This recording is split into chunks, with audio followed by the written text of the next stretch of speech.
ሰላም ጤና ይስጥልን የተወደዳችሁና የተከበራችሁ የጣና ቴሌቪዥን አድማጭ ተመልካቾቻችን በያላችሁበት የዓለም ዳርቻ ክብሮታዊ ሰላምታችን ይድረስ ብለናል። እነሆ በጣና ቴሌቪዥን እየተዘጋጀ ወደ እናንተ የሚደርሰው የአጀንዳ ፕሮግራማችን ተጀምሯል። በዛሬው የአጀንዳ ፕሮግራማችን የመነጋገሪያ ርዕሰ ጉዳይ አድርገን ይዘነው የመጣነው ርዕስ የጠቅላይ ሚኒስትሩ አገር የማፍረስ ጥድፊያና የፋኖ አቋም ቁመና በሚል ርዕሰ ጉዳይ ላይ የተነጋገረን ቆይታ እናደርጋለን። ፕሮግራሙን ወደ እናንተ እያደረስን እኔ አማራ ሰፋና ጋዜጠኛ ይርጋ አበበ አብረናችሁ ቆይታ እናደርጋለን። እስከ ፍጻሜው አብራችሁ እንድትቆዩ በድጋሚ ጋበዝናችሁ። ይርጋ ጤና ይስጥልን፣ እንደምን አለ? እንኳን ደህና መጣ። ጤና ይስጥልኝ አማራ፣ እንደምን አለ? እንኳን ደህና ጠበከኝ። እንኳን አንተ ደህና መጣህ። ሰላም ነው ወይ? አመሰግናለሁ ይርጋ። እንግዲህ የዛሬው የመነጋገሪያ ርዕሰ ጉዳያችን የሚሆነው የብልጽግናው ሊቀመንበር አገር የማፍረስ ጥድፊያና የፋኖ ቁመና በሚለው ርዕሰ ጉዳይ ላይ ነው እየተነጋገርን ቆይታ የምናደርገው ይርጋ። በተለይ እንግዲህ በቅርቡ የምክክር ኮሚሽን ተብሎ በኦህዴድ ብልጽግና የተዋቀረው የምስለኔ ስብስብም በአዲስ አበባ በርካታ ክስተቶችን እያስተናገደ ይገኛል እና አጠቃላይ የብልጽግናው ሊቀመንበር ደግሞ በቅርቡ በአማራ ሚዲያ ኮርፖሬሽንም በኦሮሚያ ሚዲያ ኔትወርክም በመቅረብ የተለያዩ ሀሳቦችን ሲያሰራጩ ተስተውለዋል። በተለይ ደግሞ በኦቤን በተባለው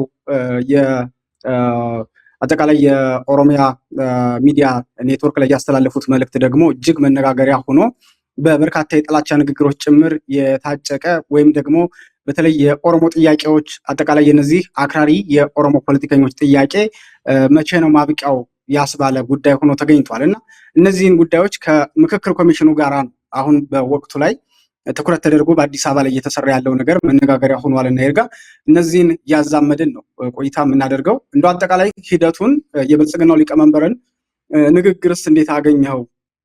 በተለይ ደግሞ የመሬት ጥያቄ የኦሮሞ የመሬት ጥያቄ አልተመለሰም።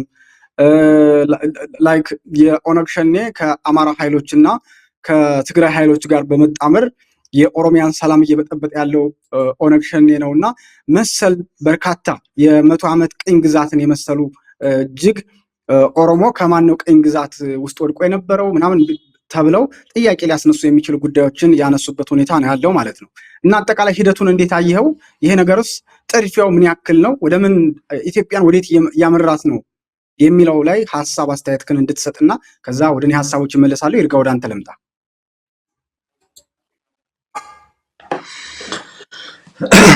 አመሰግናለሁ አማራ፣ በድጋሚ እንኳን ደህና መጣ፣ እንኳን ደህና ቆየኝ።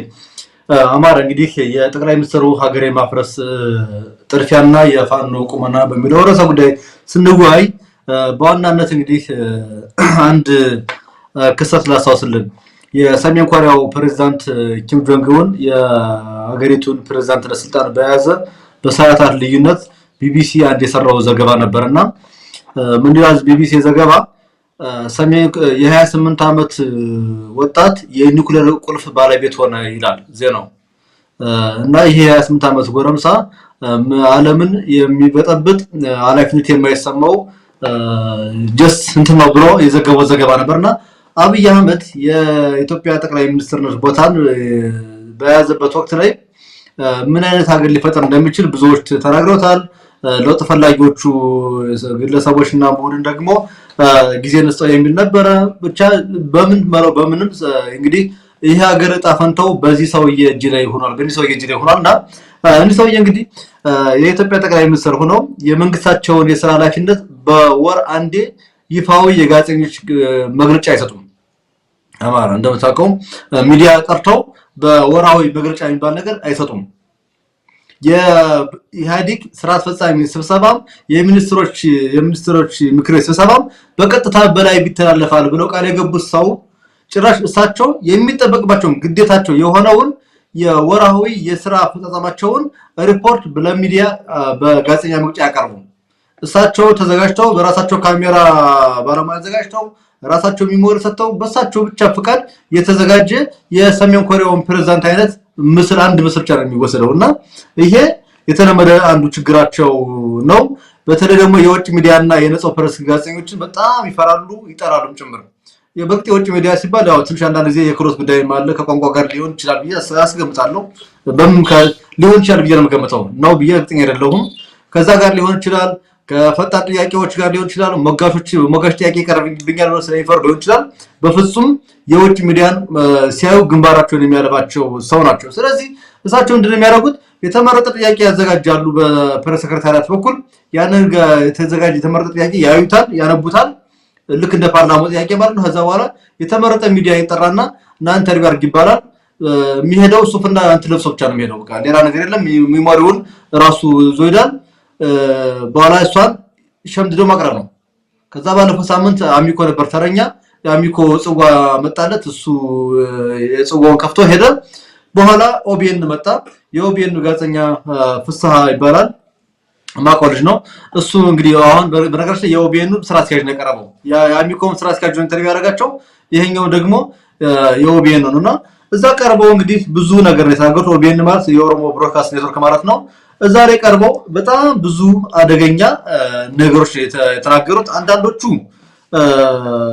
በጣም እንደነሱ ናይብ ስኖላቸው በኦሮሞ ፖለቲከኞች መካከል ያለውን ፍትጊያ ለማብረድና እሳቸው ብቸኛ የኦሮሞ ተቆርቋሪ ለምሳሌ ለመሆን ያረጉት ንግግር ነው እንድትል ታደርጋለህ። ነገር ግን ዋናውና ትልቁ ነገር ግራንድ ጉዳዩ በኦሮሞ ፖለቲከኞች መካከል ያለው ፍትጊያ አይደለም።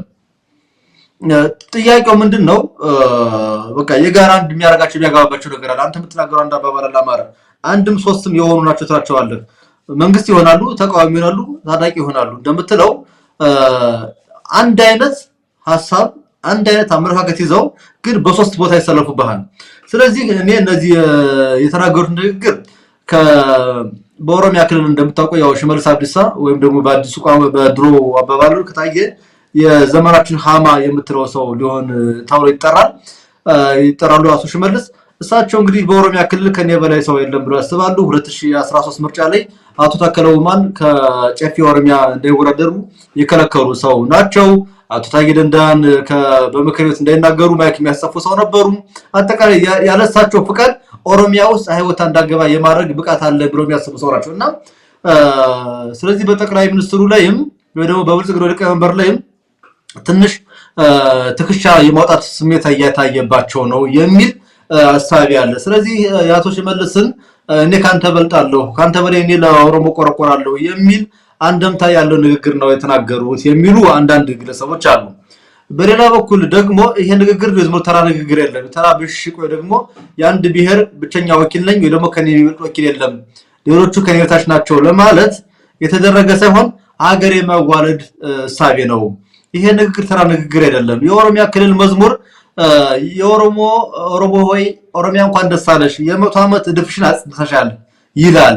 ያንን መዝሙር በኦሮሚያ ክልል ማዘመሩ ለሀገር አንድነትም ለህዝብ አብሮነትም ስለማይጠቅም ይቅር ሲባሉ እንኳንስ ኦሮሚያ ክልል አዲስ አበባ ላይ መዘመር አለበት ብለው የሞገቱት ራሳቸው የብልጽግና ሊቀመንበር ናቸው። ይሄ ማለት ደግሞ ትናንትና መጥተው በራሳቸው አንደበት የገለጹት ኦሮሞን የ100 ዓመት ቅኝ ግዛትን የሰበርኩት እኔ ነኝ ብለው ሲናገሩ የህዝባዊ ግንባር ኤርትራ የሚባለው ደግሞ በትግርኛ ስሙ ሻቢያ የሚባለው የሱም ትርክት ምንድን ነበር የሚለው የኢትዮጵያ የኤርትራ ቅኝ ገዥ ናት ይላል። በቅርቡ አንድ መጽሐፍ ካንዱ ላይ ተቀበየ ያነበብኩ ነበርና ያው በስደት ሀገር ስኖር የአማርኛ መጽሐፎች በጣም ውድ ይሆኑብሃል ተወሰነ የምታነበው እና ዛሬ ሳነብ ምጽዋ ስትያዝ በምጽዋ ሆስፒታል ዶክተር የነበሩ ሰው የጻፉት መጽሐፍ አለና እዛ ላይ ሰውየው ወጣት እያሉ ተማሪ እያሉ ዶክተሩ ማለት ነው ያሉ የሚያውቋቸው ያስመራ ልጆች ታጋይ ሆነው ያገኟቸውና ስለ ትግሉ ውስጥ ጠይቋቸው እና እንደ ቅኝ ገሳችሁና ሊሉ ነበር ይላሉ። ቅኝ ገዢያችን ኢትዮጵያ የኛ ቅኝ ገዢ ነች ይሉና እንደዛ አይነት ትርክት ነው የብልጽግና ሊቀመንበር ይዘው የመጡት። የ100 ዓመት ቅኝ ግዛትን እኛ ነን ሰበር ነው። አሁን ኦሮሚያ ሰላም አግኝቷለች። ሰላሟን የሚነሳት የኛው ሸኔ ከጠላታችን አማራ ጋር ተጣምሮ ያደረገው ነው ብለው መናገራቸውን እንግዲህ ሰምተናል። ስለዚህ በዚህ ደረጃ ሰውየው አገር የሚያዋለድ አገርም የማፍረስና አንተ እንዳልከው አገር የማፍረስ ጥድፊያ ውስጥ የገቡበትን አይተናል ማለት ነው። ከዚህ ጋር በተገናኘ እንግዲህ ልንመለከተው የሚገባ ሌላውና መሰረታዊ ነጥብ የግለሰቡን ተለዋዋጭ ባህሪ ወይም ደግሞ ካሚሊዮን የምትባል አንዲት እንስሳለች ከለር ምትቀያየር ከአረንጓዴ ጋር አረንጓዴ ከሳሩ ጋር ሳር ምንድነው ነበር ስሟ እስስት እንግዲህ ፖለቲካል ካሚሊዮን የሚባሉ ሰው ሆነው ነው የእኚህ ሰው እያገኘናቸውና በአሚኮ ቀርበው የተናገሩት ነገር ሳማው የሆነ ሀገር አሳቢ ተቆቋሪ ሊመስሉ ይፈልጋሉ። በኦሮሚያ ሄደው ደግሞ የሚናገሩት ነገር ስመለከቱ ደግሞ እንደገና ሄደው ሀገር የማፍረስን ፍላጎት ይሳያባቸዋልና ይህን ሰው ያካሄድ አጠቃላይ ሀገር የማፍረስን ጥርፊያ ውስጥ እንደገቡ የሚያሳይ ሲሆን በተለይ ደግሞ አንተ ያነሳው የምክክር ኮሚሽን የሚባለው እሳቸው በጥንቃቄ ያዋቀሩት ቡድን እሱ ላይ የሄዱበትን አንድ ሲንግል ነገር ላንሳ። አንተ በኋላ ትመልስበታለህ ብዬ አስባለሁ። ሌላውን እኔ ደግሞ አንድ ላንሳ። ለምሳሌ የሀገሪቱ መንግስት ስርዓታዊ አወቃቀሩ ምን ይሆን ሲባል ህዝብ ያልመረጠው ፕሬዚደንሻል ሲስተም ይካሄድ ይባላሉ። ለምሳሌ ፕሬዝዳንት የሚመረጠው በህዝብ ነው። አሁን ደግሞ ምርጫ ባለፈው ተካሄደ ተብሎ የተመረጠበት የጨረባ ምርጫ የተባለው ደግሞ የተካሄደው የፓርላማ ምርጫ ነው። ስለዚህ ከመስከረም በኋላ ከጥቅምት በኋላ ኢትዮጵያ ወደ ፕሬዚደንሻል ሲስተም ትገባለች ይሉና ግን ፕሬዝዳንቱ ግን ህዝብ አይደለም የሚመርጠው፣ የበሻሻ ሰዎች ናቸው የመረጡት። የአንድ ወረዳ ህዝብ ጥቂት ሰዎች የመረጡት ግለሰብ የኢትዮጵያ ፕሬዝዳንት ሆኖ ሊቀጥል ይችላል ማለት ነው። ይሄንን ያደረጉት በምክክር ኮሚሽኑ ተጠቅመው ነው። ፖለቲካ ስልጣን ትልቁ ጥቅም የፖለቲካ ስልጣን ሲኖር ትልቁ ጥቅም ያንተ ፍላጎት ማንንም ትላል ሀብታም ሆነ ስታወራ ሁሉ እንደሚስቅልህ የፖለቲካ ስልጣን ይዘህ የሆነ ነገር ላስፈጽም ስትል ማን እንደይተባበራልና አጠቃላይ ሀገርን የማፍረስ ትልቁን ሩጫ በስፋት እንደጀመሩት አንደኛው ማሳያ ይሄ ነው ብዬ አስባለሁ። በኋላ ልመለስ። አማራ ወደ አንተ ልምጣ። አሁን ይርጋ በጣም ጠቃሚ ሀሳቦችን ያነሳው። በነገራችን ላይ እውነት ለመናገር የብልጽግናው ሊቀመንበር ከሰሞኑ በሁለቱ ሚዲያዎች በኩል ቀርበው የሰጧቸው ንግግሮች ብቻቸውን ምናልባት ከፍተኛ የሆነ ሀገር የማፍረስ እጃቸው ላይ ኢትዮጵያን የማፍረስ ፍላጎታቸውንና ጥሪፊያቸውን ፍንትው አድርጎ ያሳየ ሆኖ ታይቷል ማለት ነው። እንዴት ነው ሀገር የማፍረስ ሲባል የሚለውን ነገር በዝርዝር መመልከት ያስፈልጋል። የብልጽግናው ሊቀመንበር በነገራችን ላይ ቅድም ይርጋ እንዳልከው አወዛጋቢ ናቸው። ለሀገር ሀሳቢ ተቆርቋሪ መስለው ኢትዮጵያ ከሳቸው እጅ ከወጣች የምትፈርስ አድርገው ለማሳየት ለኢትዮጵያ ብርቱ ወዳጅ መስለው ለመታየት ኢትዮጵያን ላይክ በእድገት ጎዳና ላይ እየወሰዷት እንዳሉ ለማሳየት በርካታ ጥረቶችን ያደርጋሉ። አሉ የተባሉ የዲስኮርሶቻቸውን ጭምር በደንብ ይጠቀማሉ።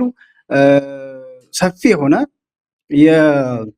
በተለይ እንደሚታወቀው ዋና ትኩረታቸው ብልጭልጭ ነገር ላይ ነው። ያንን እንደ ትልቅ እምርታ እንደ ትልቅ ለውጥ አድርገው ለማቅረብ ይሞክራሉ ማለት ነው። ትልቁ ነገር ግን ከሰሞኑ ከዚህ በፊት ይርጋ እንደምናስታውሰው ሊመጡ አካባቢ ወደ ስልጣን እንደወጡ በነበረበት ሰዓት በርካታ ኢትዮጵያውያን ተሸውዶ ነበር። ምክንያቱም በቃ ኢትዮጵያውያን ያጡት ነገር በኢትዮጵያዊ እኩልነት፣ ፍትህ እንዲሰፍን፣ ዲሞክራሲ እንዲሰፍን፣ ሰዎች ተንቀሳቅሰው ሀብት ንብረት እንዲያፈሩ፣ እኩል ግላዊ ማንነታቸውም የብሔር ማንነታቸውም እንዲከበርላቸው ይፈልጉ ነበር። ከዛ አይነት ጨቋኝ አገዛዝ ወጣን ብሎ እፎይታ፣ በተለይ ደግሞ እንደዚህ አይነት ንግግሮች በኢትዮጵያ የተለመዱ ባለመሆናቸው ተስፋ ጥሎ ነበር የኢትዮጵያ ሕዝብ ማለት ነው። ቢኮዝ በንግግራቸው የሀሳብ ነጻነት ላይክ የሚዲያ ነጻነቶች በጣም እንደሚሰሩባቸው ቅድም ስትናገር እንደነበረው የሚኒስትር ምክር ቤት ስብሰባዎችም የፓርላማ ስብሰባዎችም ቀጥታ በቴሌቪዥን ይተላለፋሉ የተባለበትን ሂደት እናስታውሳለን ማለት ነው።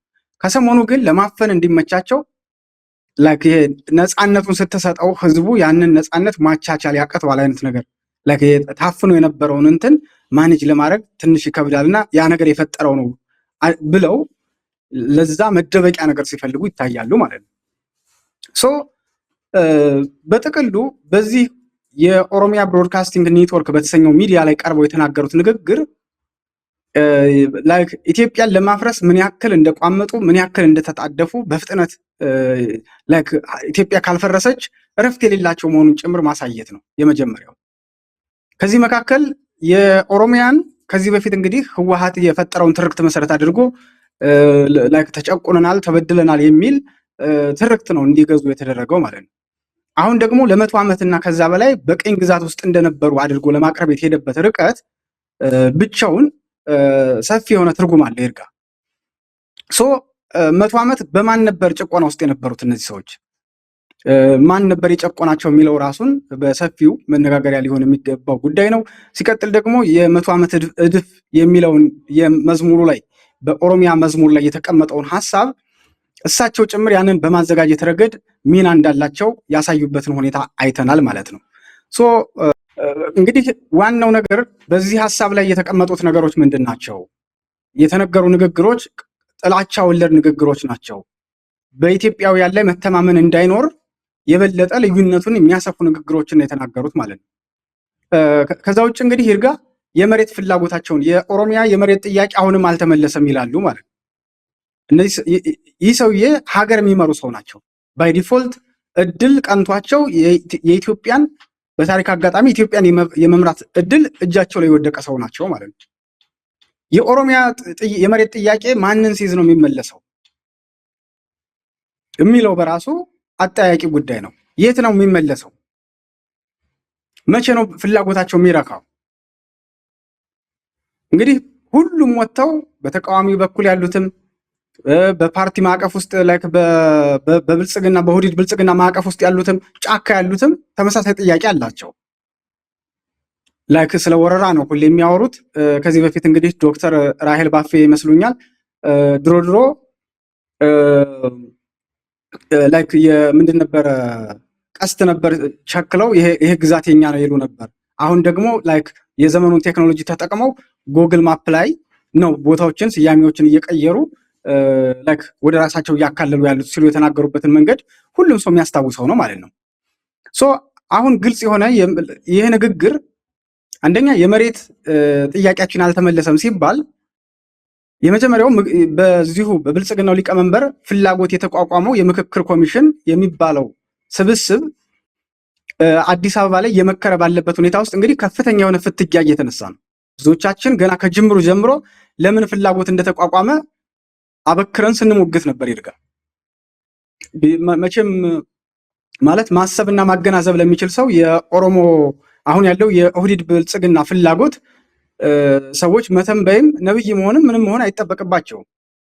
በየዕለቱ የሚያደርጉትን ነገር መረዳት ብቻ በቂ ነው ማለት ነው። ቢኮዝ ፍላጎታቸው መቼም ቢሆን ማብቂያ እንደሌለው በተጨባጭ አሳይተውናል ማለት ነው። ይርጋ መጀመሪያ ላይክ የሸገር ሲቲ የሚል ማዕቀፍ ነበር የፈጠሩት። ከዛ አዲስ አበባን የታጠረች ከተማ ማድረግ ነበር እቅዳቸው ማለት ነው። በዚህ ሂደት ውስጥ እንግዲህ የአዲስ አበባ ህዝብ አስቤዛ እንኳን ሲፈልግ እነ ሽመልስ አብዲሳ ካልፈቀዱለት አስቤዛ የማይገባለት ህዝብ እንዲሆን ማድረግ ነበር። በነገራችን ላይ አንድ ንግግር እናስታውሳለን።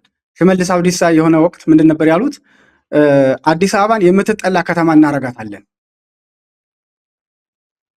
ምንድን ነው ይሄ ንግግር? አሁን ወቅቱ በተለይ ስልጣን እጁ ላይ ያለው ኃይል የራስ ከተማ ብሎ እንዲያስብ በየሄደበት ቢሮክራሲውንም ሁሉ ለነሱ ቀላል እንዲሆን ማድረግ፣ ምቹ ሁኔታ መፍጠር፣ የስራ እድል መፍጠር፣ ከተማዋን እንዲወዳት ያደርጋሉ። ባይ ዲፎልት ደግሞ ከሌላ አካባቢ ከሌላ ብሔረሰብ የመጣውን ደግሞ በተለያየ መንገድ ቢሮክራሲ እያበዙ ነፃነቱን እየነፈጉ እንድትጠላ ማድረግ ነው የተያያዙት ማለት ነው። ቤቱን ላዩ ላይ በማፍረስ በርካታ ወንጀሎችን ሰርተዋል። መጀመሪያ ሸገር ሲቲ የሚለውን ነገር የስልጣን እጃቸው ላይ ያለውን ስልጣን ተጠቅመው በቀጥታ ምን ማድረግ ቻሉ ማለት ነው? ዙሪያዋን አዲስ አበባን የታጠረች መስፋፋት የማትችል ተስፋ ያላት ከተማ እንዳትሆን፣ ለዚህ የፖለቲካ ኃይል ገባሪ ከተማ እንድትሆን ልዩ ጥቅም ምናምን የሚሉት ይሄን ነው። በነገራችን ላይ አዲስ አበባ ለኦሮሚያ ልዩ ጥቅም መስጠት አለባት እንዴ? አዲስ አበባ ምንድነው ያጎደለችው? አዲስ አበባ ምንድነው በደሏ? ለኦሮሞ አዲስ አበባ የበደለችው ምንድን ነው? ይሄ ሁሉ እንዴት መጣ ምናምን የሚለው እውነት ለመናገር ይህን ሁሉ ያደረገው በቃ የህወሓት የፈጠረው የኢህአዴግ መዋቅር ነው ለዚህ እድል የሰጣቸው ብዬ ማስበው። አዲስ አበባ ላይ እንደዚህ እንዲፈነጩ ላይክ ኦህዴዶች አናታችን ላይ ወጥተው እንዲጨፍሩ ያስቻላቸው ያ የፖለቲካ ማዕቀፍ የፈጠረው ነው። የዛ ፋውንዴሽን አካል ነው። አሁን በታሪክ አጋጣሚ እጁ ላይ የገባውን የስልጣን እድል ተጠቅሞ ሲፈልግ ህግ ይቀይራሉ፣ ይርጋ አዋጅ ይቀይራሉ። ለምሳሌ ከዚህ በፊት እንግዲህ በተወሰነ መንገድ በህወሓት ዘመን ምናልባት ህወሓት 40% ከወሰደ ላይክ የስራ ቀጠል ሊሆን የስራ እድሉ ሊሆን ይችላል የሆነ ነገሩን 40% ከወሰደ 60% ለሌሎቹ ያከፋፍላል። ላይክ ለፖለቲካው ምቹ ለሆኑ ሰዎች ያከፋፍላል። የአሁኖቹ ደግሞ በነገራችን ላይ 100% ነው ብቻቸውን የሚጠቀሙት። ማለት አሳድገውት ነው የመጡት። ክፋትንም አሳድገውት ነው የመጡት። ፈጣጣነትንም አሳድገውት ነው የመጡት። ፍላጎታቸውንም አንሊሚትድ አድርገውት ወሰን ገደብ የሌለው አድርገውት ነው የመጡት ማለት ነው። ለዛ እኮ ነው ገደብ ስለሌላቸው የመሬት ጥያቄያቸው ሽመልስ አብዲሳ መጣና ምን አለን? ቀይ ባህርን ኤሬቻን ቀይ ባህር እናከብራለን አለ። ሶ ጥያቄያቸው የሚመለሰው ትልቁ ውቅያኖስ ዳር እዛ ላይ ሂደው ባህር ዳርቻ ላይ ኤሬቻን ሲያከብሩ ነው ፍላጎታቸው ሊበቃቸው የሚችለው የሚለውን ራሱን የቻለ ሰፊ ትንታኔ የሚፈልግ ጉዳይ ነው። ከዛ ውጭ ግን ይርጋ ለምሳሌ የስራ እድሉን መጀመሪያ ምን አይነት ህግ አወጡ መሰለ? የዲሞግራፊ በስራ ቀጥሮ አካባቢ ያለውን ዲሞግራፊ ለመቀየር የአንድ ብሔር እንትን መስሏል ምናምን የሚል በፓርላማ አስነገሩ። ከዛ በኋላ ህግ አወጡ። የሆነ ነገር ማጥቃት ሲፈልጉ የተሰጣቸውን ስልጣን መሰረት አድርገው ህግ ይቀይራሉ፣ አዋጅ ይሽራሉ፣ አዲስ አዋጅ ያውጃሉ። ከዛ ወደ ተግባር ይገባሉ። ከዛ ኮታ የሚል ነገር ያመጡና ተዋጽኦ ይላሉ። ይሄ መስሪያ ቤት መጀመሪያ እንደዚህ ኦኤምኤን የሚመስሉ ጽንፈኛ ሚዲያዎችን ይጠቀማሉ። እነዛ ተቋማቶች ላይ ከፍተኛ ቆጥሮ በእንዲህ አይነት ብሔረሰብ ተይዟል ምናምን የሚል ዘመቻ ይከፍታሉ። ያ እንትን ነው፣ መንገድ ጠረጋ ነው እንዲያመቻቸው ማለት ነው። ከዛ በኋላ በቀጥታ እዛ ተቋም ላይ ይዘምታሉ። እዛ ተቋም ላይ የተለያየ አንዴ ምዘና ሊሉ ይችላሉ፣ የሆነ ነገር ሊያደርጉ ይችላሉ ምናምን። ከዛ ግን ብሔርን መሰረት ያደረገ ከስራ የማጽዳት ከስራ የማግለል ዘመቻ ይጀምራሉ ማለት ነው። ከዛ በኋላ የእነሱን ሰዎች እያመጡ ያለ ውድድር ያለ ምናምን ቀጥታ እንደ ካድሬ ምደባ ይመድባሉ። ይህንን አደረጉ ማለት ነው። አሁን ደግሞ ገፍቶ ወደ ምን መጣ? ሸገር ሲቲ ብለው መጡ። መጀመሪያ አዲስ አበባን እንደ ጆፌ አሞራ ዞሯት። ከዛ በኋላ ቀጥታ አሁን በዚህ ምክክር ኮሚሽን አዲስ አበባ የኦሮሞ ናት የሚለውን አጀንዳ እንትን ለማለት ሁሉንም እጃቸው ላይ ያለ አማራጭን ለመጠቀም ሞከሩ ማለት ነው።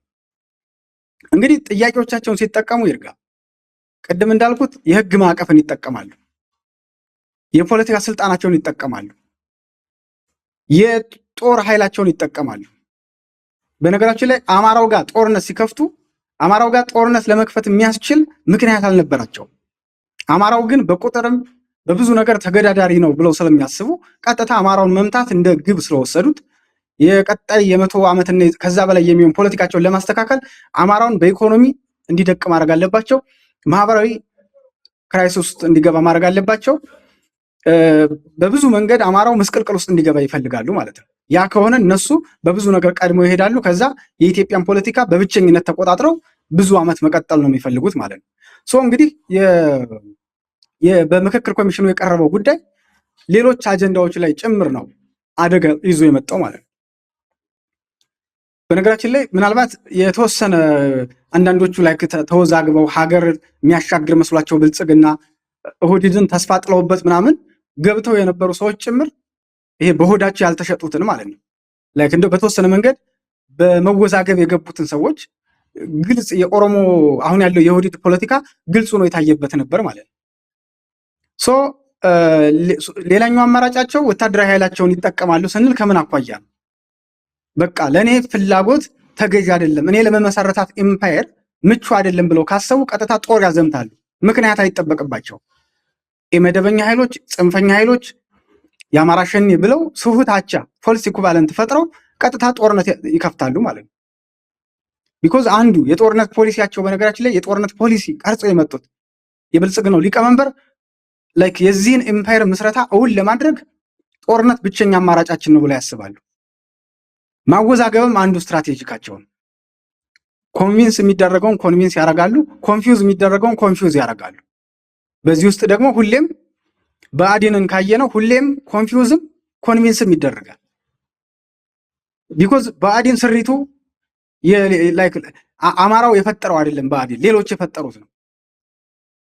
ለእነዚህ ኃይሎች ሁሌም መላላክን የባህሪ ገንዘቡ ያደረገ ነው። ይርጋ መላላክን የባህሪ ገንዘቡ ስላደረገ ሰዎች የሚጭኑበትን በሰዎች አጀንዳ ውስጥ በቃ ስለ ኢትዮጵያ የሚጨነቀው ብቻውን እሱ ነው። ለምን የአማራ ጉዳይ አያሳስበውም ብአዴን።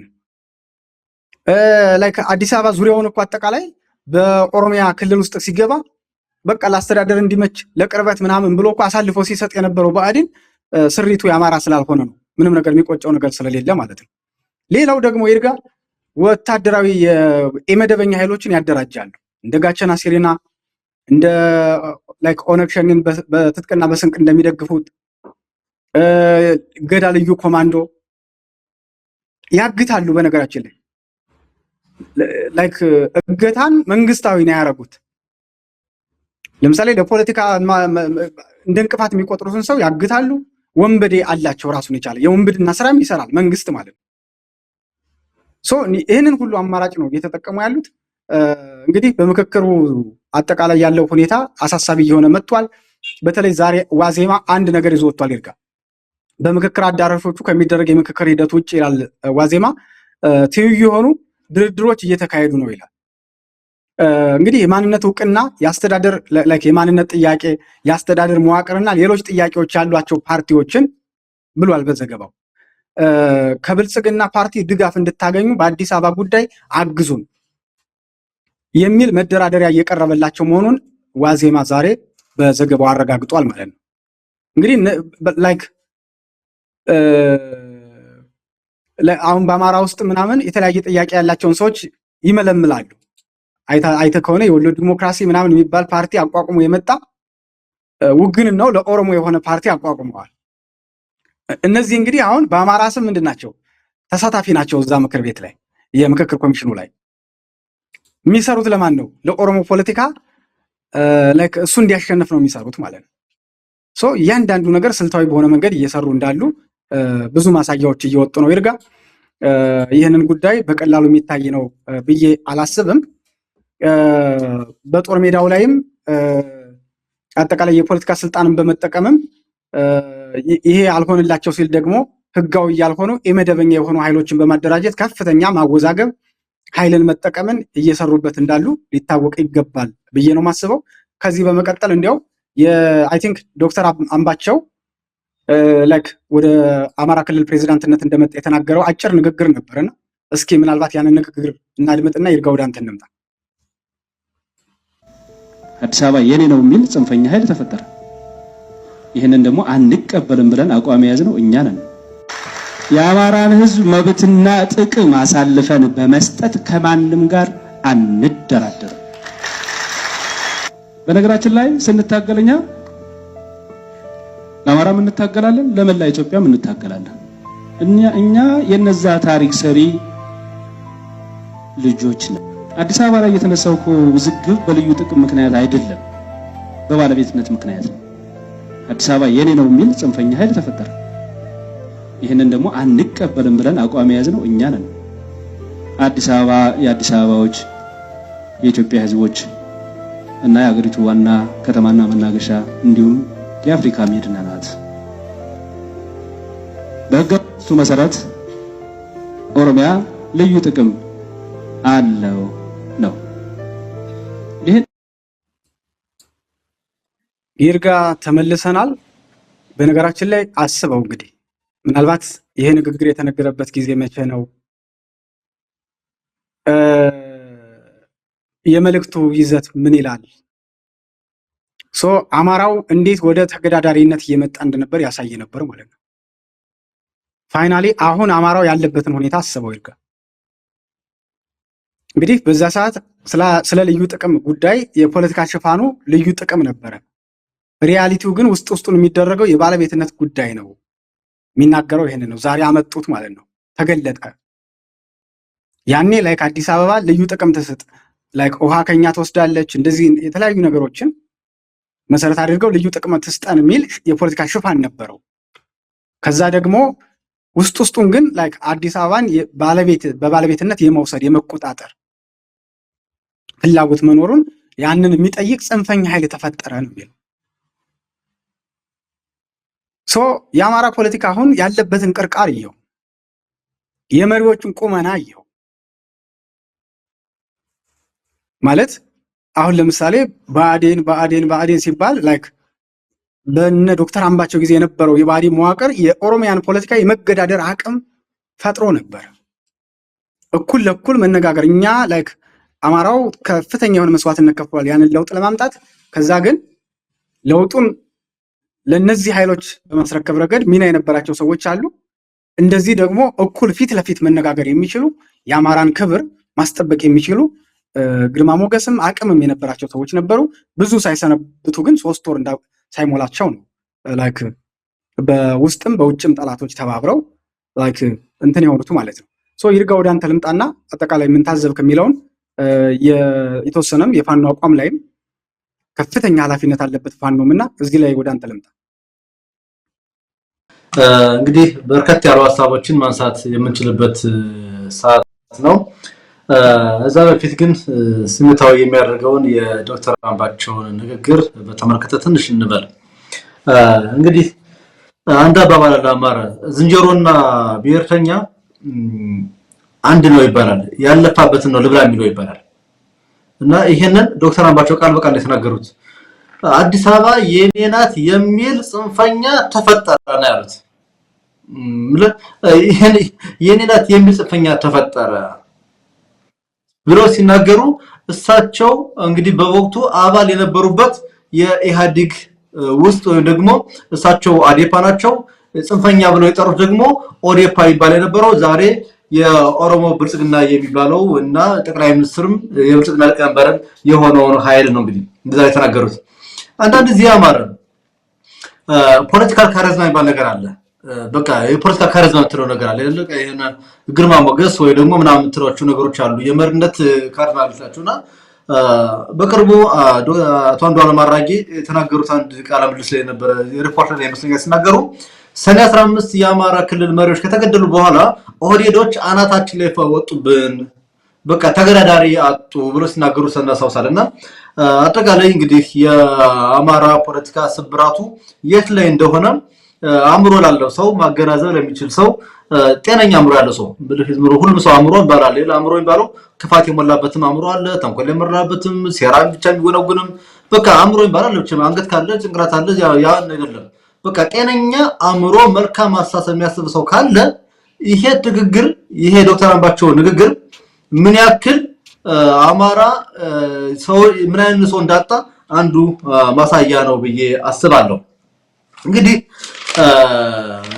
አንዱ ለሶስት ሰጥቶች ላንሳ አማራ የብልጽግናው ሊቀመንበር ምንድን ነበር ያሉት ከዚህ በፊት ለኦነግ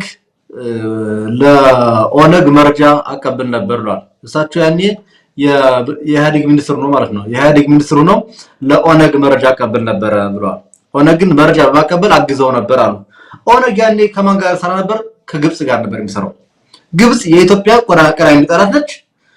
ኦነግ ደግሞ በእሳቸው አማካይነት በብልጽግና ሊቀመንበር አማካይነት መረጃ እየተቀበለ ለግብጽ ይሰጥ ነበር ማለት ነው። ይሄ እንግዲህ ግለሰቡ ምን አይነት ፐርሰናሊቲ ዘው እንደመጡ ማሳያ ነው። ለአሜሪካ ሞትላታለሁ ብሎ የተናገሩበትና ማጋጣሚ እናስታውሳለን። ይሄ ነገር ነገ እናንተ ጋር ነው ኮሽኮሽ የሚል ነገር አለው። ሌላው እንግዲህ ማሰብ ያለብን ነገር ግለሰቡ አክራሪ የኦሮሞ ብሔርተኛ መሆናቸውን ለማሳየትና እንደሆኑ ደግሞ ማንም እንዳይናገራቸው ለማድረግ በሌላው ብሔር ላይ ያላቸውን ጥራቻ ያሳዩበትን አንድ ነገር ላንሳለን። ኦሮሞ ጠላሳሰብ አዲስ አበባ ላይ በሷል ብሎ የተናገሩበትን የምናስታውሰው ጉዳይ ነው። ይሄንን ያጉ ሰው ናቸው እንግዲህ የብልጽግና ሊቀመንበር እንዲሁ ደግሞ የሀገሩ ጠቅላይ ሚኒስትር የሆኑት ማለት ነው። አሁን ይሄንን ተውና ይሄንን እንደያዝን አጠቃላይ የኦህዴድ አሁናዊ ቁመና በጠቅላይ ሚኒስትሩ የሀገር የማፍረስ ሩጫ ላይ ምን አይነት አካሄድ እንደተካሄደ እንደየሄድ እንዳለ ስንመለከት ለውድቀቱ የሚያንደረድረው በአምስተኛ ማርሽ ወደ ቁልቁለት ለውድቀት በአምስተኛ ማርሽ የረዳ እንደሆነ ፍሬን ሳይጨብጥ ፍሬን ሳይኖር ቁልቁል ደረጃ ጨምሮ እየነዳ እንደሆነ የሚያሳዩ እብሪቱ ነው። ህወሓት ሊወርቅ አካባቢ የነበረው እብሪት ያሳየንን እንት ምልክት ነው። በኦህዴድ ላይ ያገኛለ ነው። ህወሓት ሊወርቅ ሲል የአዲስ አበባ ማስተር ፕላን የሚባል ነገር ጀመረ። ተቃውሞ ተነሳበት። ከዛ በላይ ይሄ እንዳለ ሆኖ ጎንደር ሄጄ የሆነ ነገር አደርጋለሁ ብሎ የማይጨበጥ ነገር ጨብጣለሁ ብሎ ወደ ጎንደር ሄደ። ጎንደር ሄዶ ሊጨብጥ ሲል እሳት ሆነበት። ያኔ ያቃጠለው እሳት እያንደረደረ አብያዲ ከተተው። ዛሬ ህወሓት በምርጫ ቦርድ የማይታወቅ የሀገር አውግ ጽንፈኛና አክራሪ እንዲሁም ደግሞ ሽፍታና አማጺ ሆኖ ቀረ። በአዲስ አበባ ማስተር ፕላን ጀምረው በጎንደር ጉዳይ የኮሎኔል ደመቀ ዘውዱ ክላሽ ህዋትን ከ4 ኪሎ አምዘግዝጎ የተከተተው መጀመሪያ መቀሌ ከዛ በኋላ ከመቀሌ ወጥቶ አብያዲ ቆላተንቤን ምናምን ሲከራተር ቆይቶ በመቀሌ ወጣቶች ደምና አጥንት ወደ መቀሌ የተመለሰ ስብስብ እንዲሆን አድርጎታል። ኦህዴድን የተከተለ ያለው ያንን መንገድ ነው። መጀመሪያ የአማራን ህዝብ ቀበቶንም ስጥቁንም አስፈታለሁ ብሎ ገባ። በዚህ እብሪቱ ላይ እያለ የሸገር ሲቲ የሚባል ነገር አቋቋመ። ሸገር ሲቲ አዲስ አበባ ዙሪያ የታጠረበት ቅድም አንተ ያልከው ለምንድነው ሸገር ሲቲ የምንመሰርተው ሲል ሸገር ሲቲ የምንመሰርተበት ዋናው ምክንያታችን ፊንፊኔን ለመጠበቅ ነው አለ ኦህዴድ በክልሉ ፕሬዝዳንት አቶ ሽመልስ አብዲሳ አማካኝነት ፊንፊኔን ለመጠበቅ ነው ብሎ የተናገረበትን እናስተውስ። እንደዚህ ካሉ በኋላ ዛሬ ምናሉ አዲስ አበባ ስትሰፋ እንትን እንዳትል ብሎ መጡ። ልዩ ጥቅም ከአዲስ አበባ የኦሮሞ ይፈልጋል ቆሻሻዋን ለመድፋት የምታገኘው ጥቅም ለማድረግ ስትሰፋ ምናምን ይሏል። አዲስ አበባንማ እንዳሰፋ ቆቀፍ ድሬ ዛታል። አንደኛ ነገር፣ ሁለተኛ ቆሻሻ ለመጣያ ምናምን ይላል። ቆሻሻ አዲስ አበባ ቆሻሻ የት ነው ይጣላል? በእሳት ቆሻሻ የሚጥል ሀገር የለም እንኳን አዲስ አበባ ያከትል ከተማ ይቅርና ማለት ነው። ስለዚህ እንደዚህ አይነት ማጎናበጃን ይዞ መጣ ማለት ነው። ይሄ ለውድቀቱ የሚያንደረድረው አንደኛውና ትልቁ ምክንያት የአዲስ አበባ ጉዳይ እንደሆነ ያሳያል። ልክ ህወሓት በአማራ በጎንደር አማራ ላይ ንቀት አሳይቶ ሄዶ እንደተዋረደ ሁሉ ኦህዴድን የተርበተበተ ሂዶ የዛተ ገብቶ ከአማራ ክልል መውጣት አልቻለም። በአዲስ አበባ ጉዳይ ተመሳሳዩ እንደገሙት ማለት ነው። ይሄ ቡድን አማራ እንደምታውቀው ገደብ የሌለው ፍላጎት ያለው ኃይል ነው። ምንም ገደብ የለውም። ለምሳሌ ገደብ የሌለው ፍላጎት ነው ስለ ቅድም አንተ የጂኦግራፊ የመሬት ወረራው ምናምን አንስታል። ለምሳሌ አዋሽ አርባ ወይም ሰመራ ሄደህ ጂፒኤስ ብታበራ ጉግል ማፕ ላይ ኦሮሚያ የሚል ስም ታገኛለህ። ደብረ ብርሃን ላይ ቁጭ ብለህ ያዚ ዘራ ያዕቆብን ታላቋን ከተማ ደብረ ብርሃን ስትመለከተው ኦሮሚያ ይልሃል። this much በጣም እንትኑ ማለት ነው። እሱ ብቻ አይደለም የሚገርም ነገር እሱ ብቻ ሳይሆን ይበጣና እዛም ባልፎ እንግዲህ የሲቪል ሰርቪሱንም ሁሉንም ታውና የዚህ ቡድን ስግብግብነት ስንመለከት ከመከላከያ ቋስ ጀምር ወጦራል ፈናዛጅ እሱ ነው። የታማጆር ሹሙ ራሱ ነው። የመከላከያ ደህንነት እነሱ ነው። የታማጆር ሹሙ የውጊያ ዘርፍ አማካሪ እሱ ራሱ ነው። የውጭ ግንኙነትና ዲፕሎማሲ ዳይሬክተሮች የሚባሉ ሰው ራሳቸው ናቸው። አንድ ሰው ነው። አንድ ብሔር ነው። የአየር ኃይል ዋና አዛዥም እዚሁ አንድ ብሔር ነው። የአዲስ አበባ ፖሊስ የተባለው ከዛ ብሔር የወጣ ነው። አስራዲነሩ የፌደራል ፖሊስ ዋና አዛዡ ከአንድ ብሔር የወጡ ነው። የሪፐብሊካን ጋርድ ዋና አዛዡ ከአንድ ብሔር የወጡ ነው። ከዛ በተረፈ ደግሞ ከ11 ነው ከ12 እዞች መካከል ደግሞ የአምስቱ ወይ የስድስቱ ዋና መሪዎች የአንድ ብሔር ተወላጆች ናቸው። እሱ ብቻም አይደለም ከያንዳንዱ እዝ ዋና አዛዥ ጀርባና ስር ሆነው ያሉ ደግሞ የአንድ ብሔር ነውና ይሄን ያክል ስግብግብነት ይሄን ያክል የማይሞላ ፍላጎት ገደብ የሌለው ፍላጎት ያለው ቡድን ነው። ይሄ ቡድን ደግሞ አገር ለማፍረስ ካለው ሩጫ አንፃር ስትመለከተው እጅግ ከፍተኛ መንደርደር ውስጥ እያሳየ እንደሆነ የሚታይበት ጉዳይ ሆኖ እናገኘዋለን ማለት ነው። አጠቃላይ የዚህን ቡድን ስንመለከተው ለወርቀቱ እየተንደረደረ ነው። ነገር ግን ለወርቅ የሚችለው በእኛ ጥንካሬ ነው። እኛ ተጠንክረን ካልታገልከው ይሄ ቡድን ሊወርቅ የሚችል ሳይሆን ሊደፈጥጥ የሚችል ኃይል ነው። ስለዚህ ይሄ ቡድን ለምሳሌ ህወሓት እኮ የወደቀው ኮሎኔል ለመቀዘው ስለተኳሰ ብቻ አይደለም ቀጥሮ ስለታገልነው ነው።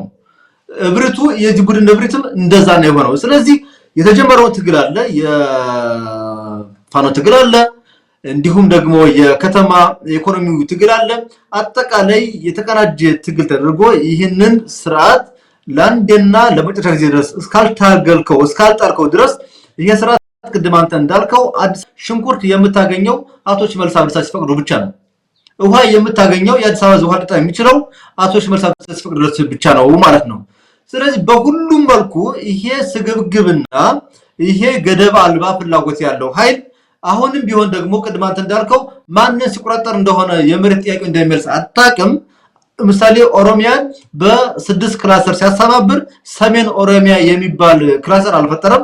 ሰሜን ኦሮሚያ የሚባለው ክላስተር ያደራጀው በውስጥ ታዋቂነት ሲሆን ከአዲስ አበባ እስከ ወሎ ድረስ ያለው ቀጠና ይዞ ሰሜን ኦሮሚያ ማለት የሚፈልግ እጅግ ስግብግብ እጅግም ደግሞ አይን አውጣ ቡድን ስለሆነ ይሄንን ቡድን አደብ ማሳዝ የሚችለው ስትቀብረው ብቻ ነው። ይሄ ቡድን ደግሞ ሊቀበር የሚችለው የተጀመረውን የአማራ ህልውና ትግል መስመሩን ጥርት አድርጎ በጠራ መስመር በጠራ የትግል መስመርና በጠራ የስትራቴጂክ አመራር ብቃት ትግሉ ሲመራ እንዲሁም ደግሞ ግፍና መከራ ያንገፈገፈው የኢትዮጵያ ህዝብ ይሄንን ስርዓት በጋራ ሲታገለው የጋራ ግብ የጋራ ዓላማ ይዞ በተቀናጀና በተደራጀ መልኩ ሲታገለው ይሄ ስርዓት ይወርቃል። ይሄ ስርዓት ካልወደቀ ኢትዮጵያ ትወርቃለች፣ ህዝብም እንደ ህዝብ ይወርቃል።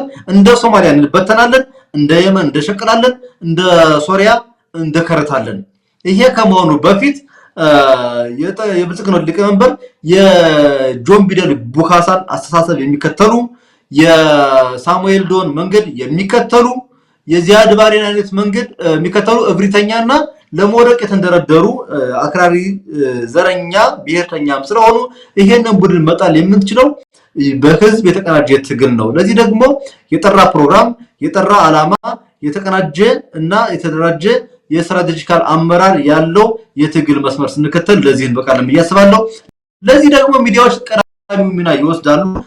የትግል መስመር በማመልከትና ትክክለኛና ጥራት ያለው የትግል መስመር የሚመሩ መሪዎችን በማቅረብ በዛ በኩል ፕሮግራምና አጀንዳ እየቀረጹ ሲሰሩ ነው ብዬ አስባለሁ። ከጊዜያዊ አጀንዳ ከጊዜያዊ ላይክ እና ኮሜንት ፍላጎት ወጥቶ የምንድን ይባል ይሄ የኢጎና የምናምን ፍላጎት ወጥቶ በጠራ መልኩ ስንደራጅ ያንን ቀርጸን በዛ መልኩ ስንደራጅና ስንታገል ይሄን ስርዓት እንጥላለን። ይሄ ስርዓት ኢትዮጵያ ትቆማለች። ይሄ ስርዓት ከቆመ ደግሞ ኢትዮጵያ ትፈርሳለች። ስለዚህ ያለው ጣፈንታችን ምንድነው? በዚህ ስርዓት ውርቀት ላይ ብቻ የኢትዮጵያ ትንሳኤ የሚሆን ስለሆነ ይሄን ታሳቢ አድርጎ መንቀሳቀስ ይገባናል ብዬ አማረ በእኔ በኩል ይሄን ያለው ሐሳብ። ሰዓት ያስኩብህ በተለያየ ምክንያት የተቆራረጥኩብህ በጣም ሰዓት ጀባለ ይቅርታ። ወደ አንተ ልመለስ። ይርጋ አመሰግናለሁ። በጣም በሰፊ ሐሳቦችን ያነሳው። በነገራችን ላይ የሊቀመንበሩ የሰሞኑ ንግግሮች በዋናነት እንግዲህ የምክክር ኮሚሽኑ እያደረጋቸው ያሉ ግልጽ የሆነ እንቅስቃሴዎች አሉ። በተለይ የተለያዩ አጀንዳዎች ላይ ጫና ማሳደር ለዚሁ የኦሮሞ ፖለቲከኞች ፍላጎት አጠቃላይ አንጋዶ ወደዛ የመውሰድ ነገሮች በሰፊው ይታያሉ። ብዙዎቹ የታዘቡት እውነታ ነው ማለት ነው። ብዙዎቻችን ደግሞ ከዛ በፊት ስንናገረው ስንሰጥ የነበረው አስተያየት ሁሉ በብልጽግናው ውስጥ ትክክለኛ ምክክር፣ ትክክለኛ ለሀገር ማሰብ መቆርቆር እንደሌለ በግልጽ ስናሳይ ቆይተናል። በተጨባጭም እሱ መሆኑን ምናልባት በተስፋ ጭምር ብልጽግናን ይደግፉ የነበሩ ሰዎች ጭምር ተስፋ እንዲቆርጡ ያስቻለበት ነው ማለት ነው። ይህ ምንድነው? የፋኖን ትግል በነገራችን ላይ ፍትሃዊነት፣ የፋኖ ትግል ፍትሃዊ መሆኑን የሚያሳየው አንዱ ከሰሞኑ እየተደረገ ያለው አሻጥር ነው። ግልጽ ሆኖ የመጣው የነዚህ የኦሮሞ ፖለቲከኞች መናበብ ግልጽ ነገር ይዞ መጥቷል ማለት ነው። የኦሮሚያ ብሮድካስቲንግ ኔትወርክ የሚባለው ሚዲያ ላይ ቀርበው ያደረጉት ንግግር አንደኛ በእነዚህ የኦህዴድ ባለስልጣናቶች በምክክሩ ላይ የሚያነሷቸው ገደብ የሌላቸው ጥያቄዎችን ያነሳሉ። ያን ጥያቄ ደግሞ ምክክር ኮሚሽኑ ላይ ተጽዕኖ ለማድረግ ሊቀመንበሩ የብልጽግናው ሊቀመንበር ቀርበው ሚዲያ ላይ እነዛን ሀሳቦች ከፍ አድርጎ የማሳየት ከኛ ጎን ናቸው ምናምን የሚለውን ነገር የማሳየት አንድ ሌላ ዓላማ አለው ማለት ነው።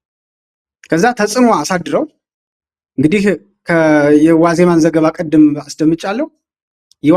ዋዜማ እንደሚለው በዚህ ውስጥ እንግዲህ ሎቢ ያደረጉ በገንዘብ የሚያዘውን በገንዘብ ከዛ ደግሞ ጥያቄ ያላቸውን ጥያቄያችሁን እንመልሳለን የሚል የመደራደሪያ ጉዳይ ያደረጉት ማለት ነው።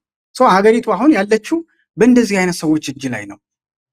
ይህን ስርዓት መታገል ብቸኛ አማራጭ ነው። ሌላ መፍትሄ የለው።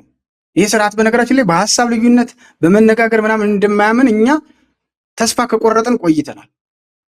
እስከ ቅርብ ጊዜ ግን ሀሳብ ይቅደም ምናምን የሚል ሀሳብ የነበራቸው ሰዎች አሉ። እሱ ልክ አይደለም። ብቸኛው አማራጭ የፋኖን ትግል መደገፍ፣ የፋኖን ትግል ማጠናከር፣ የገጠመውን የስትራቴጂክ ሊደርሺፕ ሞልቶ ጠንክሮ እንዲወጣ ማድረግ ነው አሉ። አሁን በፋኖ ውስጥም ፋኖ ለምሳሌ ያለበት ኃላፊነት ድርብ ነው።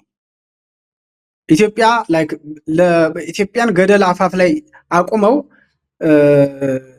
ችግር ውስጥ ለመክተት እየተንደረደሩ እየፈጠኑ ያሉ ሰዎች ናቸው እየመሯት ያለችው። ይህንን ከፍተኛ የሆነ ኃላፊነት ያለበት ፋኖ ነው። ሀገር የመረከብ እድሉ እየመጣለት ነው። ሌሎችም ደግሞ በኢትዮጵያ ማዕቀፍ ውስጥ ያሉት በብልጣብልጥነት ያው ለጊዜያዊ ጥቅም ተብሎ ምናምን በሚደረግ ላይክ ራስን ለባርነት ለመገበር የሚደረገውን ጥረት ትተው አንድ ሆኖ ቆሞ ይህንን ስግብግብ ስርዓት ማስወገድ ያስፈልጋል። የወል ጥያቄዎች በርካታ ጥያቄዎች አሉ።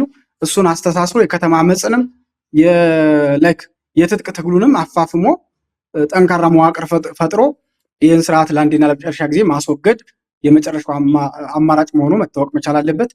ምናልባት ጊዜያችን ጉዳይ ብቻ ሰፊ ጊዜ የሚፈልግ በመሆኑ በሌላ ፕሮግራም እንመለሳለን። ይርጋ ለዛሬው ከዚህ ላይ ይብቃን። ለነበረን ቆይታ ከልብ አመሰግናለሁ። ተመልካቾቻችንም ምርጫችሁ አድርጋችሁ ስለምትከታተሉን ከልብ እናመሰግናለን። በዚሁ እንሰናበታችሁ። ጤና ይስጥልን።